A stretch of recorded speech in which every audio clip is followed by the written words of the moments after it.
Who would be a Wolves fan, eh? On goes Paul. People might yet win it here for Wolves. Blasting the shot. What a goal!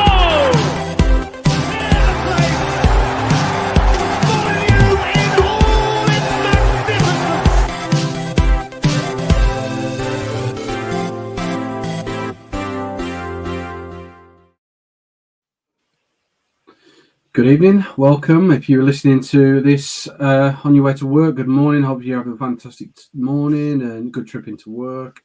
But yeah, we're back. Wolves Fancast. We're going to be talking about Fulham 1, Wolves 4. I couldn't even say it. Didn't seem real. Yeah, so Wolves Fancast in association with the FC Quiz and Sports Social Podcast. Joining me to talk about the Fulham game tonight, we've got Stu, Rich Griffiths, and the original Josh Lem, not to be confused with the Josh Lem from the previous show. But yeah, how are we feeling? I know, Stu, you had a lot to drink possibly yesterday. So how was your experience down in London? I mean, I suppose it's a lot for normal people, but I mean, but bear in mind, I did get in the first pub at 10:20 in the morning. So we steady as you go. And so I had two in the first pub waiting for the spoons to open because the Wetherspoons in Putney's on sacred ground and doesn't serve alcohol till 11. So had two before that, went in there, had another 5, and then had one in the ground. But we have to say, for the audio listeners only, New Rich is humongous. And I'm round about 6 foot tall, okay? This man is like the mountain from Game of Thrones. It's outrageous. Outrageous, baby. I saw him across the bar because he was above everyone else. Yeah, very nice to meet you, Rich. Oh, it's a pleasure, mate. I'd say you, Rich, obviously you met the celebrity from the Express and Star video, our very own Stu Hall. Yeah, so how was your experience in London and away day? Enjoying the town, as it were, building up to Christmas. How did you enjoy your experience down there? Yeah, decent, mate. To be fair, I was surprised how relaxed everything was. It's just not. It's a bit unusual for a away day to be so chilled out. Not very many police around. Everyone getting on. Literally went in a couple of bars and it was full of Fulham fans who don't even look at you, don't say nothing to you, and you're allowed in. It's just mental. But yeah, it's great experience. Ground was lovely. You know, everything seemed to go quite well for us. So. Yeah, it was a real good experience, to be fair. My first time down at Fulham as well, so yeah, I'd definitely go again, to be honest. It's, outstanding. No, great to see so many Wolves fans as well. It's really awesome. Oh, yeah. Yeah, the away support is fantastic as always. No. And it's something that hasn't really faltered this season. No. But, Josh, I know your counterpart, your alternate universe, Josh Lem, went to the game, so you'd have been listening on the radio, I assume. Nice, legitimate means. Yeah, how did you set up? Did you go into it? You feeling good, feeling confident, or was you a little bit of a pessimist going into the game? I think before the game it was take a point. Point would be good here. You know, if they'd have got a point, I'd have been buzzing with that. I think that was kind of the general consensus among the fan base, wasn't it? And then obviously we're going to get onto the team, and it was like, you know, the feelings differ. But no, it was just like I thought if you could get a point in, I think that when you look at it on paper. Everyone fully fit. I don't think there's a lot between the sides. They're just Fulham in a bit better form. But it was a good listen on the radio. Fantastic. It was good. It was just nice I kind of miss Wolves a little bit especially after Southampton. It was like the international battle seemed to drag on. You know, you think it's nice to just get back to it. Yeah, no, definitely. Before we get into the game, obviously, as you will have seen on all of our socials, Wolves Fancast is now in association with FC Quiz app. There was a lot of content put out there during the international break, so brilliantly by Little Dan. There's over 1,000 players now getting involved in this quiz weekly. So if you're going to get out there, give it a go. Challenge your friends. Challenge other people. See you come up against some of the presenters and hosts from the Fancast. Now, Little Dan's on there. Dean Marsden does it a lot. Former Fancast member and Stu's best mate Gully does it a lot. So as you can see, get involved, have a bit of a laugh, see how you get on. There's always fresh material on there, and there's a lot of time and effort being put into this by Little Dan. So if you do appreciate it, give him some love as well on socials, and keep encouraging him to get on with it, because it's fantastic and it's something that we're really proud of this season. Okay, going into the game, I'll come to you first, Stu. I mean, the starting 11, there was always a little bit of concern going into it. There was the rumour that Craig Dawson wasn't going to travel, and Santi Bueno had picked up that injury with Uruguay. So did you feel, looking at the team sheet, was there any real surprise in there? I mean, there's one probably stand out, but for you, was there any like major surprises? More so the fact that we did spend the vast majority of the game with Lamina at the back rather than the three that you look at there with Semedo, Totti and Aït-Nouri, although that did kind of morph and change throughout the game as it went on. But my first thought was just laughter.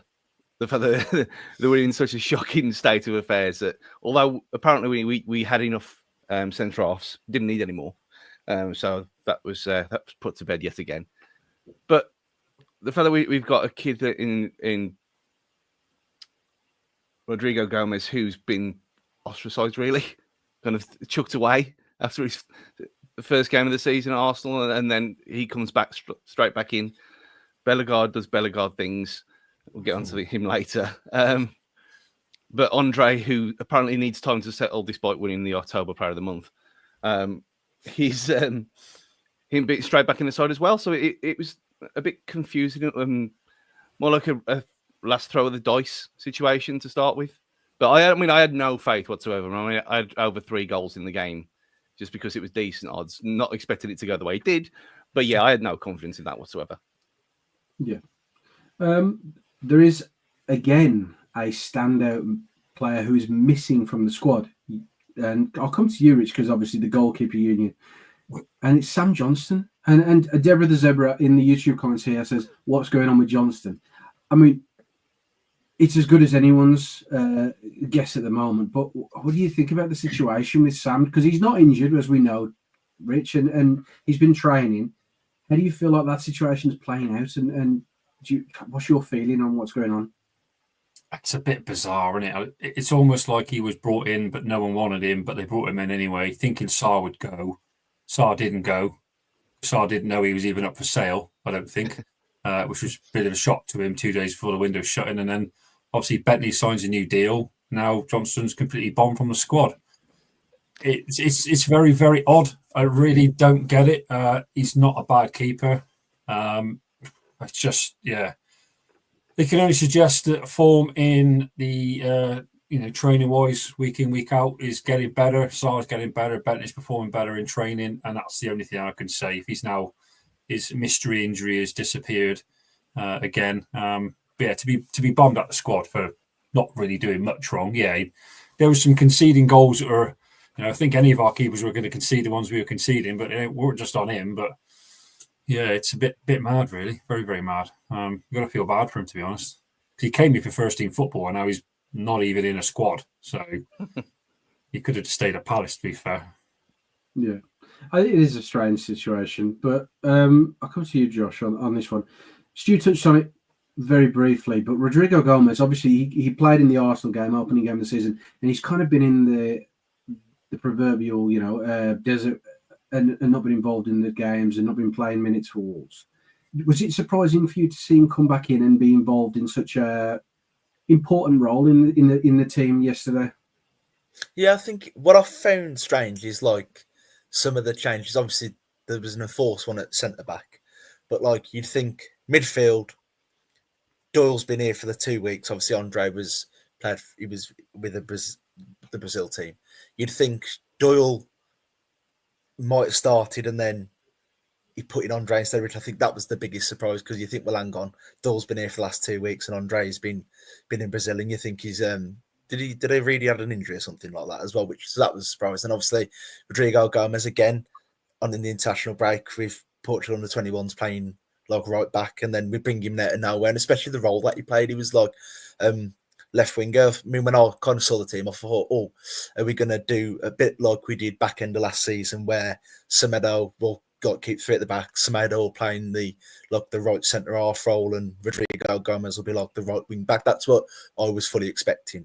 But then to kind of, especially because that defence wouldn't have had that time together, would they? I mean, Semedo was away with Portugal, Lamina was away, and things like that. So they've played hardly any. Well, they've not had any time together.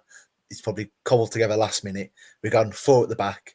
You know, it was a real shock, especially to line up like saying the four, because I never expected that. I thought, you know, they're going to try and protect Lamina or something. Maybe have a third, like he drop into that third centre half role and help him out and then he can push him to the third man in midfield. So it was a bit of a shock just all round with the team. No, definitely. And coming into the game, Stu, obviously Fulham started quite strong on the front foot, as we'd expected. They've been playing really well in recent weeks. And I'll go straight to the Raul Jimenez chance. The ball across, fantastic. Lamina, do we think that he just enough just to put Raul off, or do you think that is a horrendous miss from our former number 9? Yeah, I think I didn't notice it until I watched it on Match of the Day this morning. That is the ever so slight touch that kind of takes it off his foot, ever so slightly, and coming at the pace that he did. These things are magnified with pace. So I think he probably gets a bit of credit for it. That's a besmirch Raul. I mean, it would have been horrible to see him score against us anyway. So it's the universe saying thank you to us for finding him in the first place. But yeah, credit to Lamina for that one. But like you said, they started way stronger than we did. We were lethargic and passive. And with a makeshift back 5, you can kind of understand that from their point of view. But there was nothing going forward, and that was inexcusable. Yeah, I think so. And I just want to get your opinion, Stuart, if I may, on the comments that came out from Fulham on their Twitter or X page. You can see on the YouTube video here, for the ones who are watching live and on YouTube later on. Fulham are saying that Raul Jimenez going there, they were the only team that trusted him when no one in the Premier League would. And they believed in him, and it's paying off, and they've been very proud.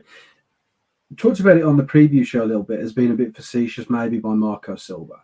Do you think that was kind of potentially mind games going into the game, or do you think that it's just a statement that he's just completely bonkers? He doesn't need to be made, does he? I mean, he's got the essence of Mark McGee. That bloke has. There's like something wrong with him. Like he doesn't need to say anything, does he? But he comes out with weird things sometimes where you think, why even comment? Like we all know that Raul couldn't. He was too involved here. It was too much. He had to go. The fact that he didn't get a send off, that was inexcusable. But that was no one's fault other than Gully's best mate. So you look at this. You look at it and you think, well, fresh start, different club. Everyone wins. We got a little bit of pocket money for him. Fulham get a potentially excellent player if they can sort his head out and get his mindset right and everything like that. And fair play. But that's took until this season. They hated him last year. All their fans were on his back, saying what a waste of money, even though the pittance that they spent on him. He's hit a bit of form now over this, having a pre-season there. Great, wonderful. But he's talking out his arse.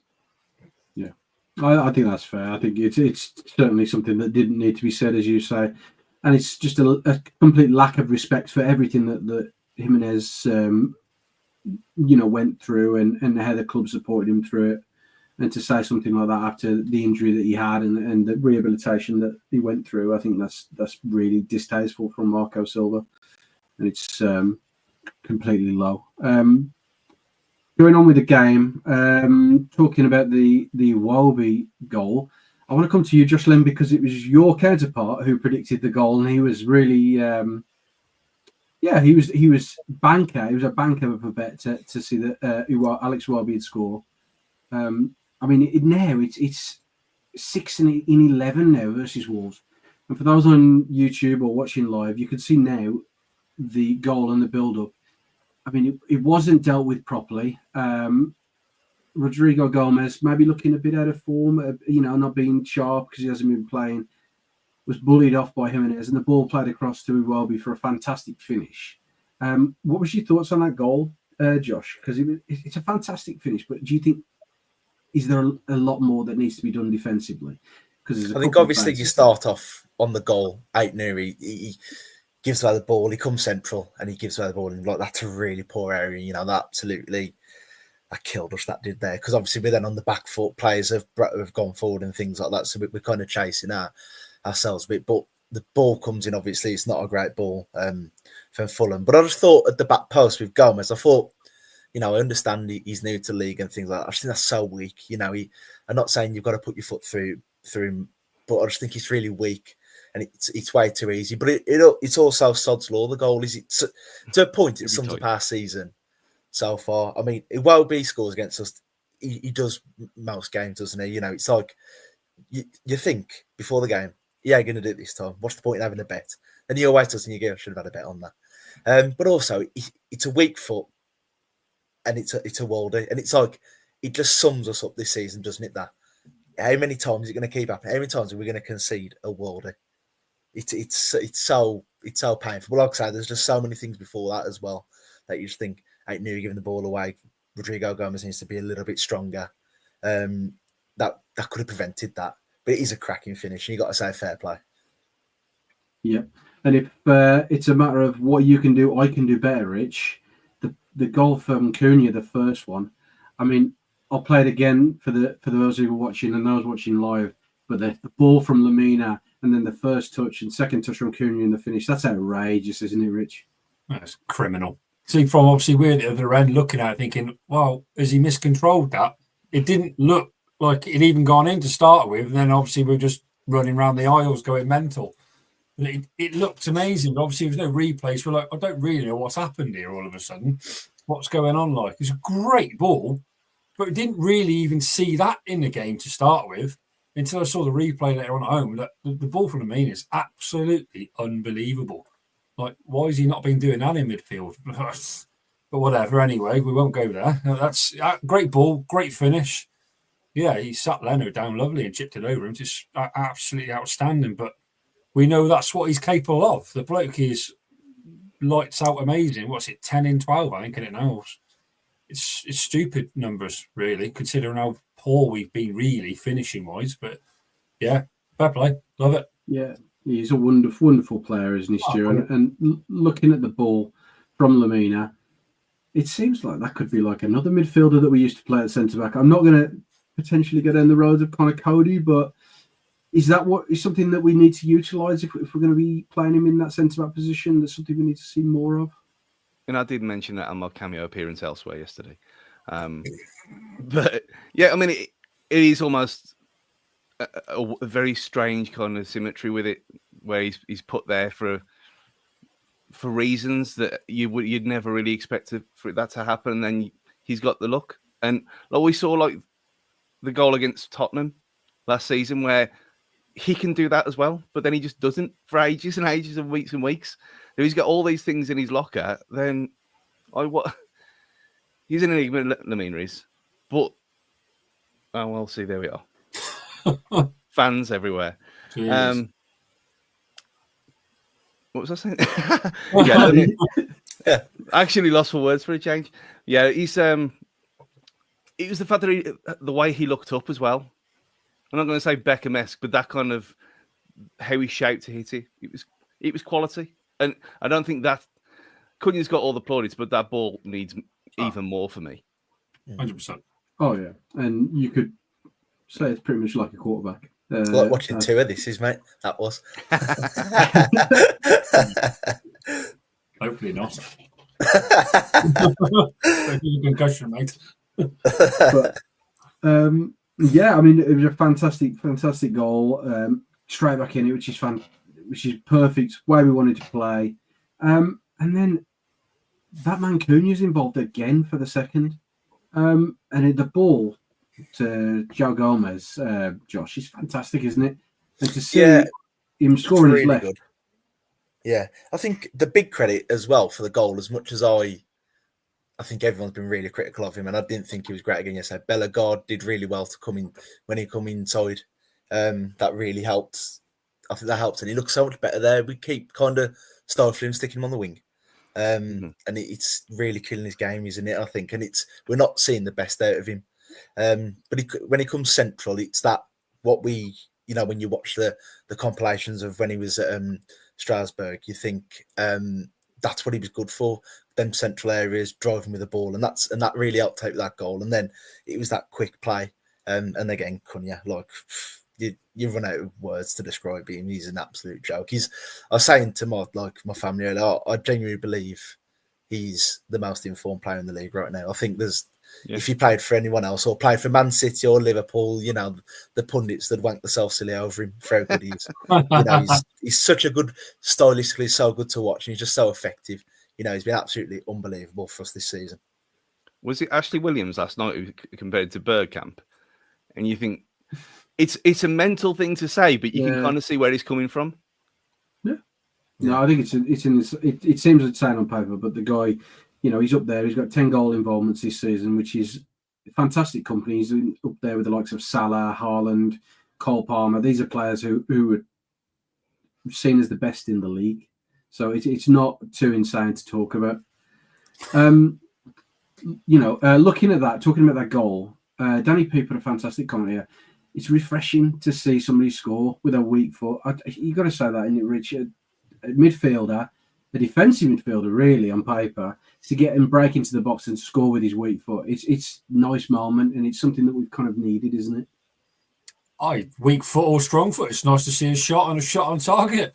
It looked like they wanted to score yesterday, and we obviously did score a few. But yeah, it's great. But we know, again, he's got the quality. He's done it a few times in the past, and we've got a lot of ability throughout the entire squad to do things like this with weak foot or strong foot. But we've just maybe lacked a little confidence and not wanted to either take a shot, let's try and pass it in, almost like the Arsenal back there, let's walk it in the net when we can just have a shot from 40 yards and let it go in. But we don't want to do that. Not until later on in the game anyway. But yeah, to me, it's just a great finish again. You know, composure again. It was the last couple of weeks we've had, which has been quite a refreshing change. We needed that, I think. You know, a couple of goals. Yeah, it just makes things so much easier on a weekend when we win a game as well. Yeah, I think so. I know there's been a lot of positivity, but I want to bring it down a little bit. For my feeling, I mean, I don't know about you guys, but my feeling is that Lady Luck was certainly on our side yesterday. I mean, Jimenez hit the bar. Rhino Nuri could have scored an absolute worldie of an own goal. And then the bar was hit from Harry Wilson as well coming on.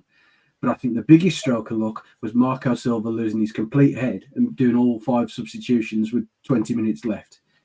Looking at that, Stu, I mean, Anderson going down, getting injured, that's got to be a turning point for the game, surely, because it was only 2-1 at the time. And there wasn't really much in the game. Wolves weren't in the ascendancy. They had no control over the game. And surely that's the key moment. And to see a manager do something so silly as to use all the subs so early in the game, it's crazy, really, isn't it? Yeah, and we've talked about this before, and a lot last season, and Andy specifically said it on here.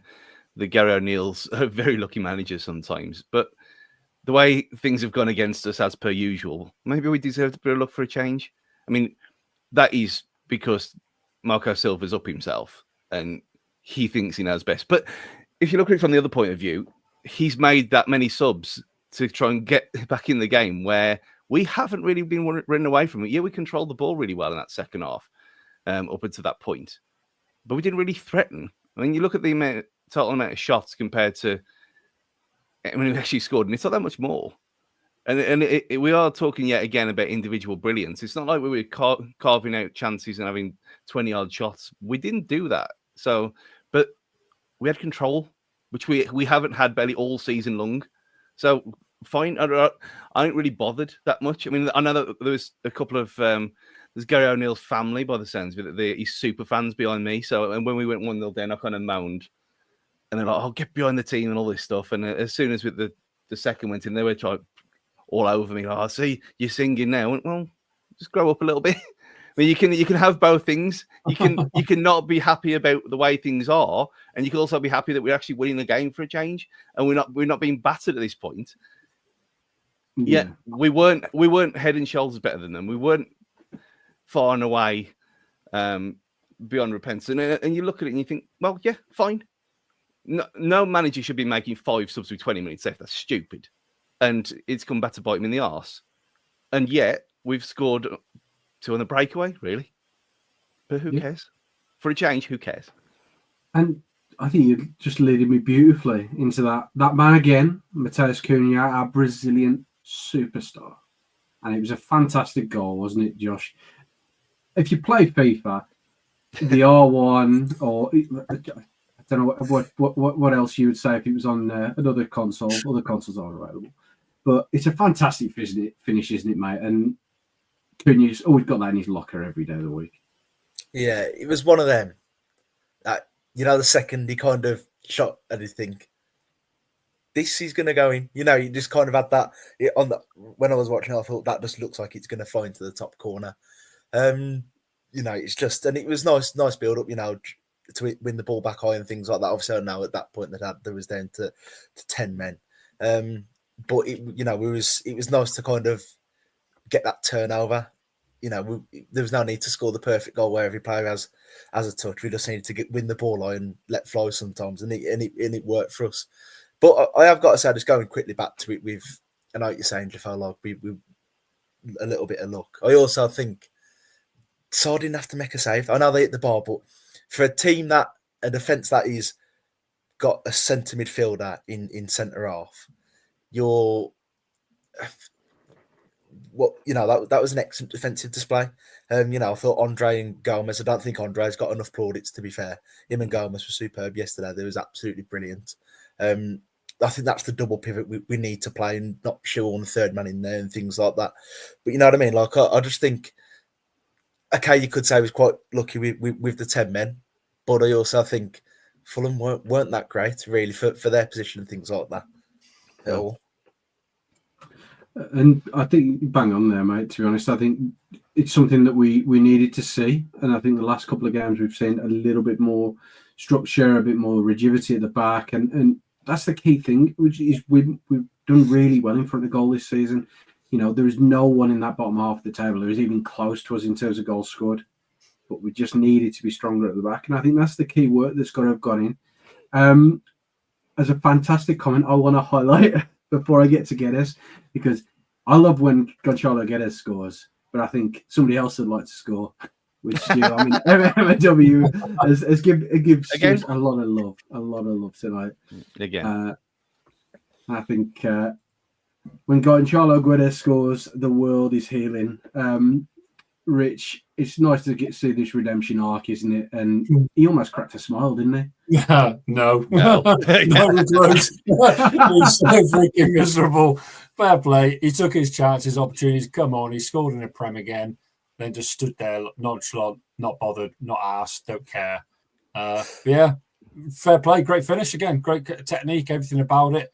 Good control. Normally, that would bobble even further in front of him. But yeah, he can't complain. But yeah, God, he needs to smile, doesn't he? Bless him. I know he doesn't want to be here, and he'll probably go in Jan, which some are happy and some aren't about. But he still puts a shift in this year. I think he's been very good when he's come on. He's always put effort in. He's looked like he actually wants to play. Yes, he might not smile, but he might be miserable like myself. I get that. But yeah, fair play to him. He again took his chance and got on with it. But yeah, I'm saying what Josh is saying. Let's not gloss over the fact that Totti and Lamina generally look bloody brilliant together. And I was sat next to a lad and I'm like going, I can't believe these two could be an absolute calamity together. And I couldn't have been further wrong again. Fair play. I don't know whether they talk to each other more, but Totti looked great yesterday. And I never thought I'd say that out loud, especially on a podcast, because you'll clip it and mug me off next week. But yeah, he was brilliant. And there was probably only really two players with probably Roger Gomez and Bellegarde that weren't great. Sarr didn't do a huge amount, which is not his problem. The rest I thought were outstanding. But yeah, you can't really complain. I think everything worked out well. We had a bit of lady luck for a change. Yes, they hit the post a couple of times in the bar. Tough shit, so do we. But we took our chances. They didn't. But as I think Stu said, he didn't really test Sarr at all. Did he even make a save? I don't really remember like a proper like world-class save or anything coming from it, to be fair, yesterday. But I might be wrong, but I'm pretty sure he didn't. But yeah, it's nice to have a bit of luck, isn't it, really? And I know we're sitting pretty deep as well, but he didn't have any times where he had to come out and sweep a keeper. And I mean, how refreshing is it for no silliness? Playing properly, no silliness. He also got rid of that stupid, let's have the 2 centre halves in the box from a goal kick. After about 3 not working, they went, yeah, let's go halfway line, and did that for all the time. That was great.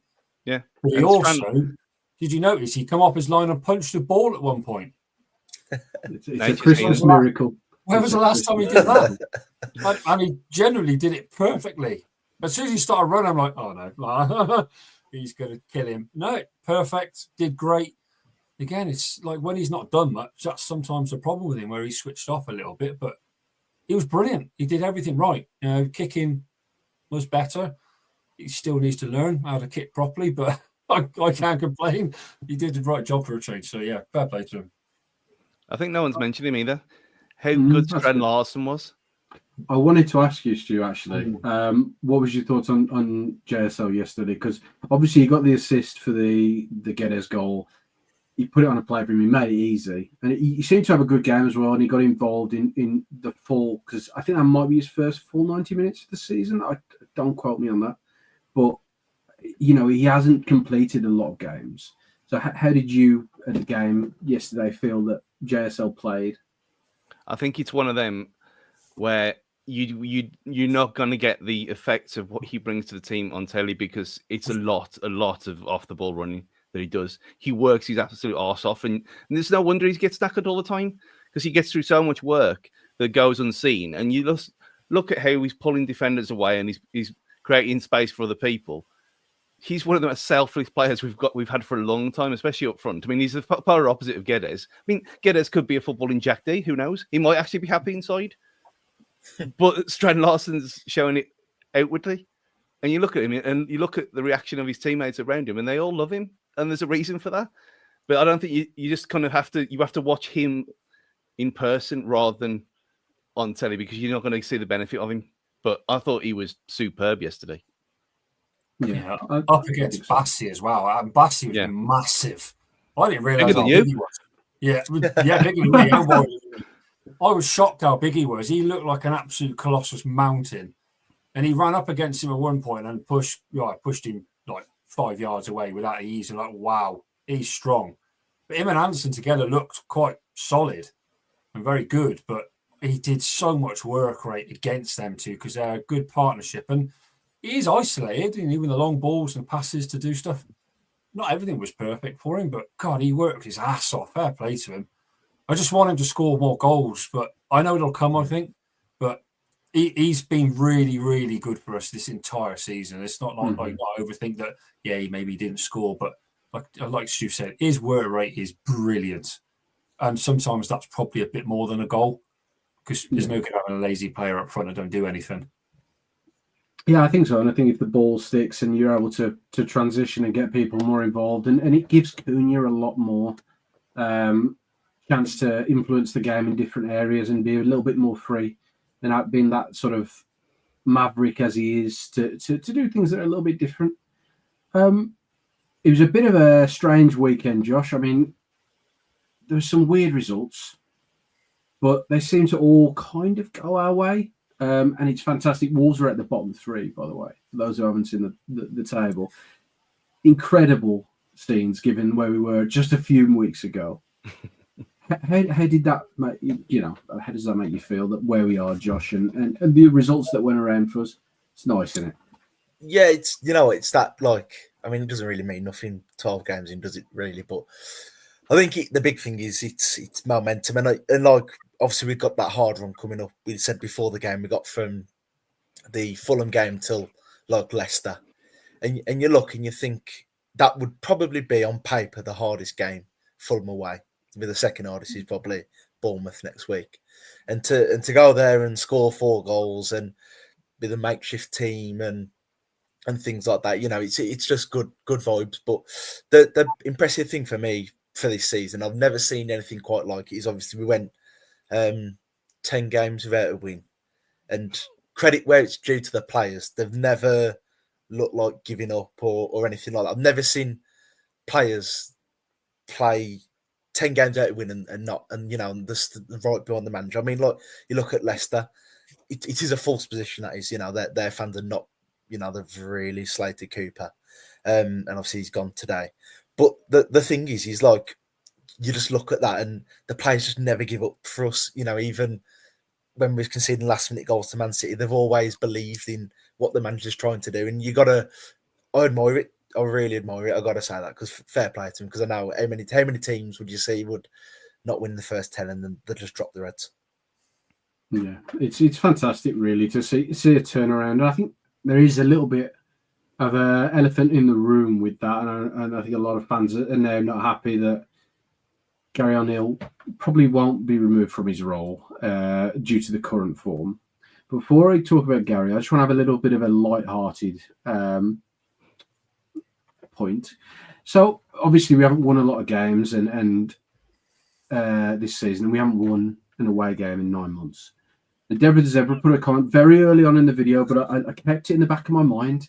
And Deborah said that she's treated herself to a Chinese takeaway when Wolves win away. But it's gone up £6 since. That's hell of an inflation, that is. But I'll come to you first, Stu. How do you treat yourself when Wolves get a win? And remember, it's PG. This isn't. I mean, yeah, this isn't a cage fighting podcast. Yeah. I mean, I was going to say depends how many fans in the comments, but no. I generally don't do anything different either way. I just drink. No, it's. I mean, on the way back yesterday, I didn't go to sleep. I listened to show tunes after I went to watch Wicked on Friday, and it's how superb that was. I thought, no, I'm going to be happy. Everyone else was all conked out and everything. I had a gallon, and it was absolutely fine. But yeah, it's just being in that mindset where you don't want to go to bed as soon as you get in. You want to stay up and watch Match of the Day. As it turned out, I didn't, because I had a madras, and there's other reasons for that. But yeah, it's just happy vibes for me more than anything else. Yeah, I agree with you. I mean, I didn't do anything too crazy, but Sean Crow's put in the comments here, he goes for a bit of top shelf bourbon. Is that you, Rich? Do you ever treat yourself to a nice little drink, or do you just, like Stu, have a nice little calm one and savour the moments? Yeah, I'm the opposite to Stu. I drink very, very less, to be fair, a lot less. So yeah, I had a cheeky Chinese, but mine didn't go up £6 because I found a new place to go to be honest. Robbing bastards. But yeah, just nothing abnormal, but yeah, it's a good job. You could save a lot of money from, away win to away win, couldn't you? Jesus. Yeah. Wow, I never thought about that. Well, what about you, Josh? How did you celebrate the win yesterday? Did you have a Chinese, or did Jeff Shee hit you in the pocket as well with the inflation at the local Chinese as well as your season ticket? No, I was out in town last night, and I got to say, made it much better, and I was absolutely hammered. I've not been like that for a while. I was proper on the way back and that, and I was like really, really hammered. But no, it was like I say, it's good vibes. And like this weekend, we've come away with the Wolves win, Lewis Hamilton P2, and we've got a Dolphins 31-7 up against the Patriots in the last quarter. So it's been a good sporting weekend. I don't get these very often, so I'm going to savour every second of it. I can't argue with that. But as I said, there is a little bit of elephant in the room. A little bit of an elephant in the room. The only elephant in the room is the world champion who doesn't deserve it and never has done. Let's just get it out of the way now. We're not talking about him because he's a twat. We can wipe the one off because we all know that one doesn't count. Everyone knows that one doesn't count. The others, fine. But there is the big news that I put in the group yesterday was about the fact that we're getting a Lego Nigel Mansell in March. And I can't wait. That look really good. Them Lego sets there. I'm going to be the addiction is going to be crazy on them. No, that's wonderful. But yeah, no. As I said, a bit of an elephant in the room. People have talked about it in the YouTube comments. We'll come back to it. Obviously, 2 wins in a row. Gary O'Neill puts his job a little bit safer, Stu, and sort of. Is that down to the players? I know we've already touched on it and said, okay, the players have done really, really well and have been the driving force. And Cunha's might have saved Gary O'Neill's job there yesterday. What's your feeling? I mean, I'm in 2 minds. He's got a long, long way to go to turn me around after the last 9 months. It's not even 9 months. Post Coventry, it's been an absolute disgrace. I don't care about injuries, whatever. You can. Any sensible club can cope with injuries. I know that we're not one anyway, but even when we had players back, it was still bad. So it's not the big total excuse that people were making it to start with. And what's happened this season? Some of the stuff he's come out with, the whole odds thing, it's just all complete nonsense. And it sounded like the man at the end of his tether. But then you look at it, and like Josh said, the players have never shirked away from anything. They've always been there. They've always been all as one. I know Joe Gomez going up to hug him last week or the week before. They haven't given up, have they? And it's not a situation where players have down tools, because they just haven't. They may be disorganised and they might be a bit chaotic. But you look at yesterday, and like I said, that second half performance was as steady as it's been all season, and that's what we needed. And we've got in situations where we've lost the goal and our heads have dropped.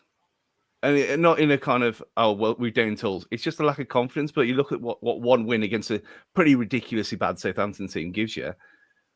And they're shooting from distance. They're trying little things, and it's all coming off. And maybe it is a turning point. Maybe it's a turning point like Man City was last season. And maybe we did go on a bit of a run. But at this moment in time, if someone said, do you want to replace him with, I don't know, Van Nistelrooy, just out of curiosity because he was linked, would it be a kind of Nigel Adkins Southampton situation when they were sensible and when they bought in Pochettino? You say, oh, thanks for all you've done, but we need to leave. I'd do that because, but then that's unbelievably harsh. But football's not fair. And at this moment in time, on the 24th of November, still Christmas time, I can't say I'd want Gary O'Neill here for the rest of the season. That's my personal opinion. I know if people do want him here, like I know Danny's a big fan of his, and he's saying we can have both things, and that is true.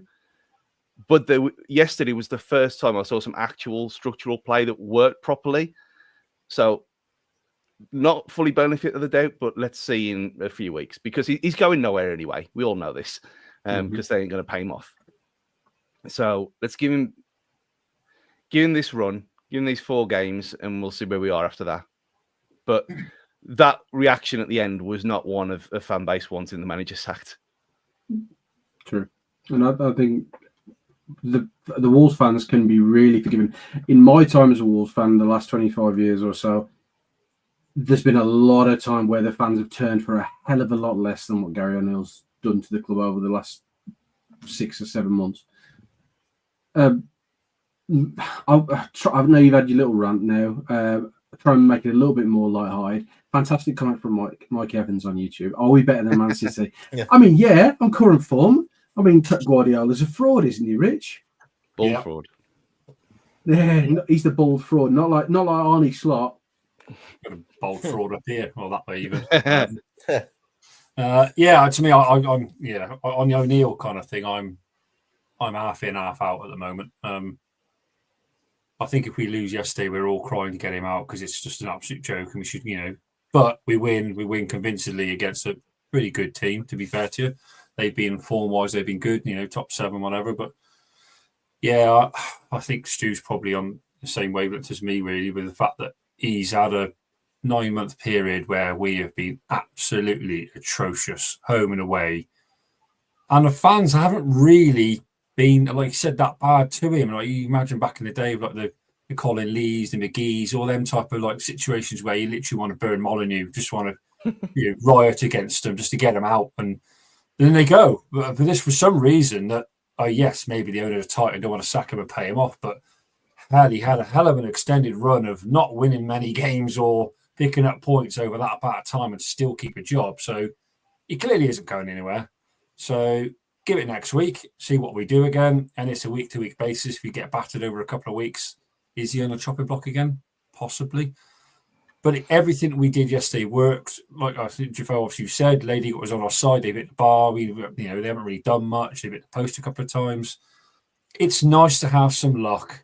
Also, just want to point out, VAR didn't do anything to fuck us over yesterday. And that was magic. And I got to be honest, nothing really came in yesterday that was a bit dodgy. There was one decision, but we didn't really know what it was for at one point. He looked at it and it's not a pen, definitely, because he did dive. After that, we looked at it. But yeah, I say I'm back, very digress as usual, back to an alight. Yeah. I'm in and out. If he stays and does well, great, we'll all be on board. But if he doesn't, you've got to find someone to replace him, which is currently the big problem, I'd say, currently in the world. There isn't really anyone out there for me that's available, unless Moutinho even. Well, yeah, we can have him. Yeah, Mourinho even wants to come out of Turkey and come in. But yeah, to me, I don't know. I don't know who we could go for. But yeah, I think we didn't need a fire drill yesterday at Stockley Park to have a referee free game. Come to you, Josh, on sort of one last major thing before we sort of head towards wrapping it up. But these two guys obviously went to the game yesterday. How amazing did Wolves fans sound at the game yesterday? It was incredible atmosphere, wasn't it? Yeah, it was unbelievable. The away support has always been fantastic. It has really, we know that for a fact. It's always been amazing. But yesterday, you could only hear one set of fans, and I know Fulham aren't like traditionally the loudest fans, but there was only one set of fans singing. I thought it was really classy with the Jimenez chant as well. I think that's so classy. We Wolves fans, we like to moan. It can get a bit toxic sometimes, but when we're on a good result or with good fortune, we're classy. We get behind players and things like that, and we'll back them to the hill. And I gotta say, that was incredible. Yesterday, that away support, but what they deserve. After I don't go to that many away games, I'd love to get to more, but I don't. And first away win since Spurs. It's a long time ago. February. And we've had a lot of bad results since then. So it was nice to give the away crowd something to chant for, because that's what they deserve. And hopefully it's going to kickstart our season there. Yeah, and I think that's fantastic to say, really. Sorry, you're going to say something then, Stu? No, I was just going to say it was remarkable how spontaneous that was. Like, as soon as he sat down, everyone to a man and woman stood up, and everyone was standing up anyway, but everyone to a man and woman just started singing his song, and it was like pitch perfect as well. It was like a proper choir, and it was. I mean, I kind of choked up a little bit. I put that on Twitter yesterday. It was really emotional, and he never had the send off, like I said earlier, for reasons, and that kind of was yesterday.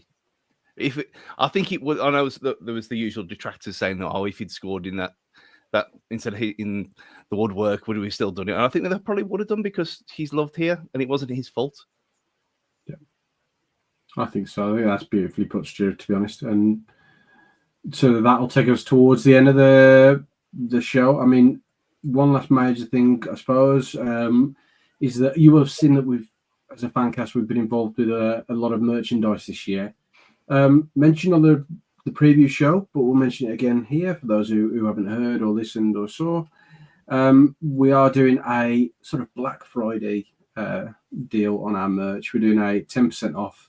So if you do go to our site, wolvesfancast.tmill.com, that's wolvesfancast.teemill.com, and use the code TAKE10, you can get 10% off from now until midnight on the 29th of November. That's midnight, the 29th of November, GMT for you American listeners. I want to just do a quick round robin before we leave. Cunha withstanding, who do we think the sort of man of the match was yesterday? I'll start with you, Stu. Mariano Mina. Unbelievably, he played like he'd played there his entire career. It was unreal. Yeah, Mariano Mina. Yeah. Come to you next, Josh. João Gomez for me. Thought he absolutely, his last few games, I mentioned it in the chat, he's been exceptional, but I thought he was exceptional yesterday. He's starting to get that form back, that wonder kid that we know and love. And what I love is he's all action. He can do everything. He's just so good at that. He can driving to the box, he's winning the ball everywhere. But I think it helped with Andre next to him. I feel like there's a level of trust and understanding there that he really enables him to push further forward. But no, João Gomes for me. I thought he was excellent. Yeah, can't argue with them too. And come to you last, Rich. How did you feel? Who did you think shone outside of the Brazilian wonder machine that is Matheus Cunha? Totti, mate, to be honest. He kept Raul relatively quiet. He won everything in the air. Didn't really make any mistakes through the game. Talked well with, obviously, Lemina. Obviously, who's not a centre-half. So realistically, if the one is a centre-half and the other isn't, you'd think there would be a bit of panic. They were both calm, collected. Not very many last-ditch tackles. Yeah, I thought they were both outstanding. Yeah, you could say Lemina or obviously, Totti personally, but yeah, Totti for me because I'm not his biggest fan. But yeah, fair play. He was very, very good against Raul, who we know is great in the air and great at holding the ball up. But yeah, Totti for me. What about you? Oh, for me, I could probably go for João Gomes as well. I think it's fantastic to see him come back. And I think the most wonderful thing is these three players who've been mentioned are ones that have really struggled going into this part of the season and really we've not seen the best from them. And I think to see progress and to see things that we can be proud of going into a time when we've got a lot of games is sort of what's needed. And the positivity now that he's starting to grow little by little, it's only going to help the players. I couldn't give a shit if Gary O'Neill gets sacked or not if we win games, because at the end of the day, he's not the one on the pitch. It's the players who are there. So seeing them perform week in, week out, and if we can, build on that, going into the Bournemouth game, we've got a fantastic run there going to Boxing Day and to the Man United game. We could find ourselves clear of trouble, as it were, if we get the right results going in over these next string of games. So I can only hope. I think everyone here is still hopeful that we're going to end up on the right side of that relegation line come the end of the season. And yeah, I thank you all for joining us tonight. I think we'll end on that happy note. But thank you all for joining us tonight. Fantastic. Loads of comments. Sorry I couldn't get to them all. But thank you all for joining us. And hopefully you go into the Christmas period and Wolves continue to play well. We continue to get results. And I wish you all a fantastic rest of your weekend or a fantastic week if you are listening to this on your way to work. And I'll catch you next time, Wolves fans. Thank you.